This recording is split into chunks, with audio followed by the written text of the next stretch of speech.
খনক দেখো, খনক কি বলছে? খনকে বলছে শাহিন এন্টারপ্রাইজের সম্পদ হিসাব চিহ্নিত করে মোট পরিমাণ নির্ণয় করুন। কি চেয়েছে প্রশ্নে ওরা? সম্পদ। প্রশ্ন দেখছে তো সম্পদগুলা। এখন সম্পদ বললে কোন সম্পদ বসাবো? চলতি সম্পদ নাকি স্থায়ী সম্পদ? কোন সম্পদ বসাবো বলো তো?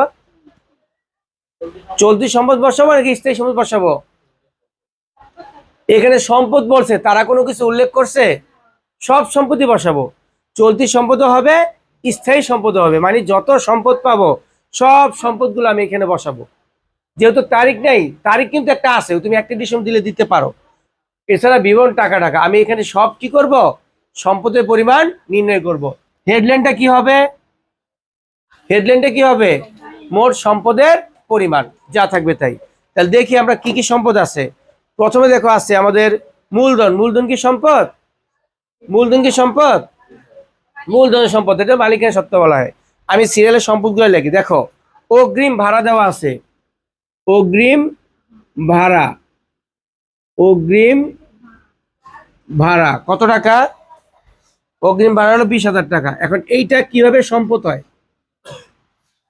যদি প্রশ্নে কখনো লেখা থাকে বকেয়া অথবা অগ্রিম, ভালো করে কথা শুনে সবাই। এই হাসতেছো কেন?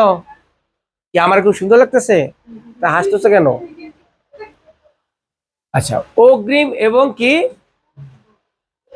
বকেয়া, যদি প্রশ্নে লেখা থাকে অগ্রিম অথবা বকেয়া, ওইটা চলতি সম্পদ অথবা চলতি দায় হবে সব সময়, মনে রাখতে হবে। যদি প্রশ্নের কোথাও কি লেখা থাকে, বকেয়া লেখা থাকে এবং অগ্রিমও লেখা থাকে, এটা আমাদের কি হবে? চলতি সম্পদ, ওকে, অথবা চলতি দায়। বকেয়া অথবা অগ্রিম কথা লেখা থাকলেই সেটা হবে কি? চলতি সম্পদ অথবা চলতি দায়। এখন এটা সম্পদে কেন বসাইছি? আচ্ছা ঠিক আছে, কি লেখা আছে? অগ্রিম ভাড়া। অগ্রিম ভাড়ার অর্থ কি? তুমি অগ্রিমটা বাদ দাও, অগ্রিম বাদে ভাড়া। ভাড়াটা কি আয় নাকি ব্যয়? ভাড়া ব্যয়। ব্যয়ের অগ্রিম সবসময় চলতি সম্পদ। কি বললাম?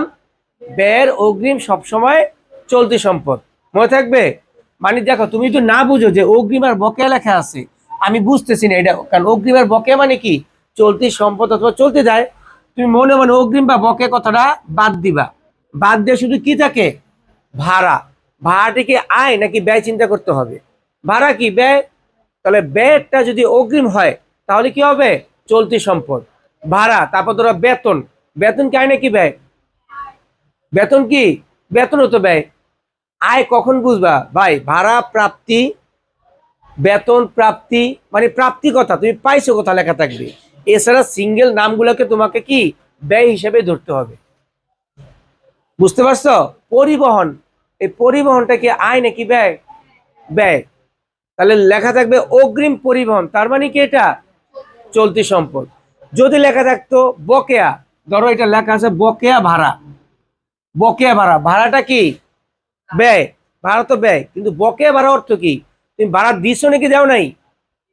দেও নাই, মানে তোমার দেও নাই, দিতে হবে, এটা তোমার দায়বদ্ধ আছে। বেতন, আজকে তারিখ কত? এখন সবার মুখ কালো হয়ে গেছে গা। আজকে তারিখ কত? 9 তারিখ। সবাই কি বেতন দিছ? বেতন দেও নাই গা। তার মানে তোমাদের যারা যারা বেতন দেও নাই সবার কি হয়েছে? বকেয়া ভাড়া রয়েছে না? তাহলে তোমরা আমার কাছে দায়বদ্ধ না? দায়বদ্ধ তো, বুঝতে, ভাড়া তো ব্যয় ব্যয়, তাহলে তোমরা তো আমার কাছে কি দায়বদ্ধ। বুঝতে পারছো এখন? তাহলে ব্যয়ের অগ্রিম হবে চলতি সম্পদ, আর ব্যয়ের বকেয়া হবে চলতি দায়। ঠিক আছে, এটা মনে রাখলে হবে, আর আরেকটা তার উল্টা হবে। আচ্ছা, অগ্রিম ভাড়ার পর দেখো আছে, আচ্ছা এই যে বকেয়া বেতন আছে, বকেয়া বেতন কি হবে? না। বকেয়া বেতন মানে কি? বেতনটা ব্যয়। বকেয়া বেতন মানে এখন তুমি এই বেতনটা দেও নেই, এটা তোমার দায়। তারপর প্রদীপ বিল আসবে না। আসবাবপত্র, পাইছো আসবাবপত্র? এটাকে বলতে হবে এটা কি সম্পদ, যে এটা স্থায়ী সম্পদ। আসবাবপত্র কত টাকা? 90,000। 90,000 টাকা। তারপর আছে প্রাপ্য হিসাব। প্রাপ্য হিসাবটা কি? প্রাপ্য হিসাব সম্পদ। প্রাপ্য হিসাব সম্পদ। প্রাপ্য অর্থ কি? প্রাপ্য অর্থ কি? পাবো, যেটাকে আমরা দেনা দ্বারা বলতে পারি। প্রাপ্য মানে কি? সম্পদ। দুনিয়ার যত কিছুর মধ্যে প্রাপ্য লেখা থাকবে, কি লেখা থাকবে? প্রাপ্য। প্রাপ্য, ভাড়া, প্রাপ্য মানে প্রাপ্য নাম দিয়ে থাকবে। এই প্রাপ্য দিয়ে দুনিয়ার যত কিছুই নাম থাক, এটাই তোমার সম্পদ, চলতি সম্পদ। কথা কি বুঝতে পারছো? প্রাপ্য নাম দিয়ে যা থাকবে সবকিছুই সম্পদ। প্রাপ্য মনে থাকবে। তাহলে প্রাপ্য হিসাব কত টাকা? 65,000 টাকা। প্রাপ্যর পরে আছে আমাদের কি? প্রদেয়ত দায়, এটা অনাদায়ী সুদ। অনাদায়ী সুদ অর্থ কি বলতো? এটাও সম্পদ, বাট কিভাবে সম্পদ কে বলতে পারবা? অনাদায়ী সুদ বলো। টাকাটাকে বসায়নি 5,000। কে বলতে পারবা অনাদায়ী সুদ এটা অর্থ কি?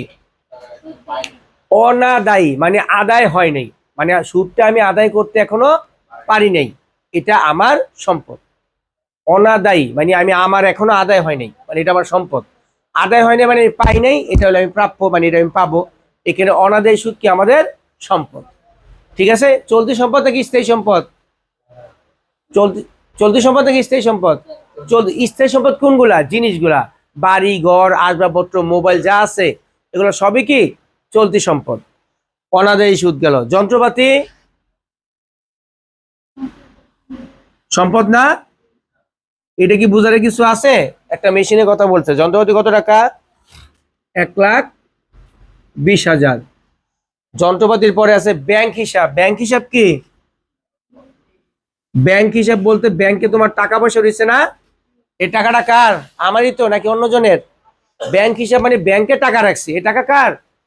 আমার, তার মানে সম্পদ। ব্যাংক হিসাব কত টাকা? 55,000। তারপরে কি আছে? নগদান। নগদান মানে কি? ক্যাশ টাকা। এটা কি সম্পদ নাকি দায়? সম্পদ। নগদান হিসাব। নগদান কত টাকা? 25,000। বসাইছি। তারপর দেখো নিচে কিন্তু আরো কিছু আছে, খেয়াল করো। এটা কি হবে বলো? অগ্রিম প্রাপ্ত কমিশন। এটা আসবে না। আচ্ছা, সুনাম। সুনামটা কি? সুনাম কি? সুনাম, সুনাম সম্পদ। এটা কি স্থায়ী সম্পদ বলা হয়? বুঝতে পারছো? এটা কি বলা হয়? স্থায়ী সম্পদ, অদৃশ্যমান সম্পদ। সুনাম মানে আমার একটা সুনাম আছে, এটা সম্পদ। আমার তো সুনাম নাই জানি, কিন্তু বললাম ধরো আমার সুনাম আছে, তাহলে সুনামটা কি? সম্পদ। অত জায়গায় নেই, এখানে লিখি সুনাম। কত টাকা সুনাম? 15,000 টাকা। শোনার পরে কি আছে? অনুপার্জিত উপভাড়া। এটা দায় বসবে, এটা আসবে না। হ্যাঁ, ব্যাংক জমাতিরিক্ত বকেয়া মনেরই। আর কোনো সম্পদ নাই, আর কোনো সম্পদ নাই। এগুলো সবগুলো আমি কি করব? যোগ করে এখানে নামায় দাও। দেখো যোগ করে কত আসে, ওইটাই আমাদের অ্যান্সার। আচ্ছা, বুঝতে পারছো তো এটা?